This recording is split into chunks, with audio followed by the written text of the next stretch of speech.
오늘은 어떻게 헌신할 것인가 두 번째 시간을 함께 나눠보도록 하겠습니다. 첫 번째 시간은 하나님께서 주신 은혜를 똑바로 기억하는 사람은요, 그 은혜가 얼마나 크고 놀라운지를 가슴에 새기고 있기 때문에 하나님께 헌신할 때에 내 삶이 아깝지 않다는 거예요. 자녀가 부모를 섬기는 것도 사실 똑같은 원리라고 생각을 합니다. 부모님들이 베풀어준 그 사랑 있잖아요. 자녀들이 그 사랑을 기억하고 살아간다면 부모님께 효도를 안 할 수가 없죠. 근데 문제가 있습니다. 자식들은 다 잊어버린다는 거죠. 성도도 똑같아요. 하나님께서 베푸신 은혜들이 얼마나 놀랍고 큽니까? 그 흔적들이 있죠. 그런데 지 알아서 큰 줄 안다니까요.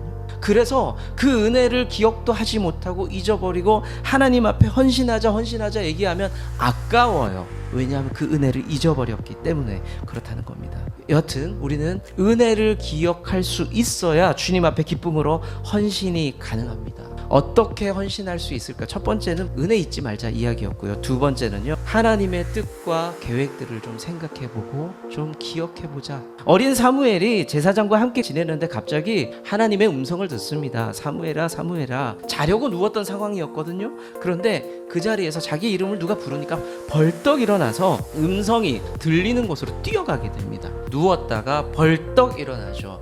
헌신의 마음이 있었다는 겁니다. 그런데 사무엘은요, 하나님이랑 대화해 본 적 없었거든요. 그래서 서툴렀어요. 그래서 제사장 엘리에게 뛰어갔던 거죠. 자, 우리가 헌신의 마음이 있을 때 내가 어떻게 헌신할까, 어디에 헌신할까의 그 고민이 있을 수 있죠. 그때 우리에게 필요한 게 주님이 정확하게 말씀해 주시는 것, 이것을 사인이라고 얘기도 하고요, 주님의 신호라고 이야기합니다. 내가 헌신하고 싶을 때 열정이 불탈 수 있습니다. 우리가 열정에 불타오를 때에 우리가 내 판단만 가지고 결정합니다. 사고가 날 가능성이 굉장히 높아요. 모세를 볼게요. 이집트 공주의 손에 건짐을 당하죠. 그래서 우리가 흔히 얘기하는 이집트 왕자로 살아가게 됩니다. 그런데 어느 날 자기 출생을 비밀을 알게 되죠.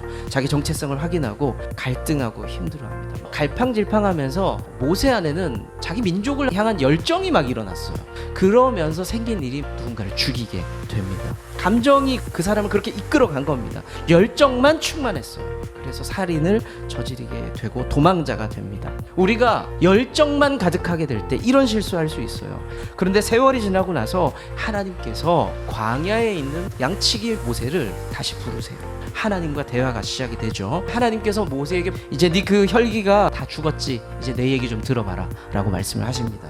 그리고 모세가 이제 어떻게 걸어야 될지, 모세가 어디에 헌신해야 될지, 사명과 걸어야 될 길을 선명하게 전달을 해줍니다. 이 장면에서 우리가 주목할 것, 중요한 게 뭐냐면 하나님께서 모세가 가야 될 길을 알려주고 있다는 걸 볼 필요가 있습니다. 하나님의 백성들을 이집트에서 탈출시킬 계획을 모세에게 하나님께서 공개하세요. 자, 너의 열정 이제 여기다 불태우면 된다. 어디다가 헌신해야 될지를 알려주고 있다는 겁니다. 우리가 하나님 앞에 올바르고 뜨겁게 열정적으로 헌신하려면 하나님이 원하시는 게 뭔지를 우리에게 말씀하실 때 우리가 할 수 있어요.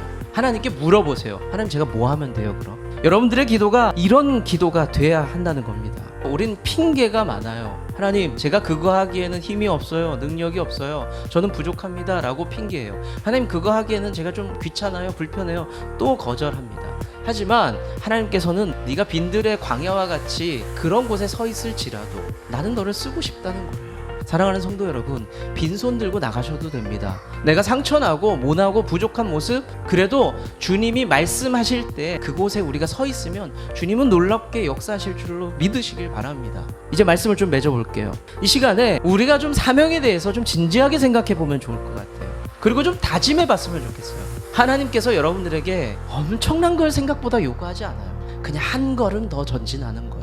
여러분들 지금 교회에서 헌신하고 있는 분들, 수고하는 분들이 있죠. 많이 계시죠. 혹시 그 중에 예전과 달라 억지로 하는 것 같아, 내가 기쁨이 없어, 이런 분이 있다면 여러분들 안에 하나님의 은혜가 있는지 다시 한번 떠올려 보세요. 내가 받았던 그 은혜를 내가 까먹고 사는 건 아닌지 한번 좀 떠올려 보시면 좋겠습니다.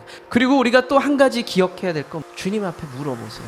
하나님, 제가 열정이 있어요. 저 준비됐거든요. 제가 뭐 하면 좋을까요? 그럼 분명히 주님께서 조금 부담스러운 이야기를 하실 수 있어요. 주님은 한 스텝 더 가기를 원하신다고 말씀하셨잖아요. 내가 할 수 있는 것 말고 그거보다 조금 더 하기를 원하세요. 헬스 트레이너들이 자주 하는 말 있죠. 한 개만 더요, 한 개만 더요. 그러면서 그 사람의 근력을 붙여요. 하나님께서 여러분들에게 헌신을 요구할 때 야 저기까지 뛰어! 이게 아니라 하나만 더, 하나만 더. 그러면서 여러분들의 근력을 키워주고 있어요. 하나님 내게 너무 많은 걸 기대하는 건 아니에요? 아니, 사실은 알고 보면 그냥 한 걸음 한 걸음일 뿐입니다.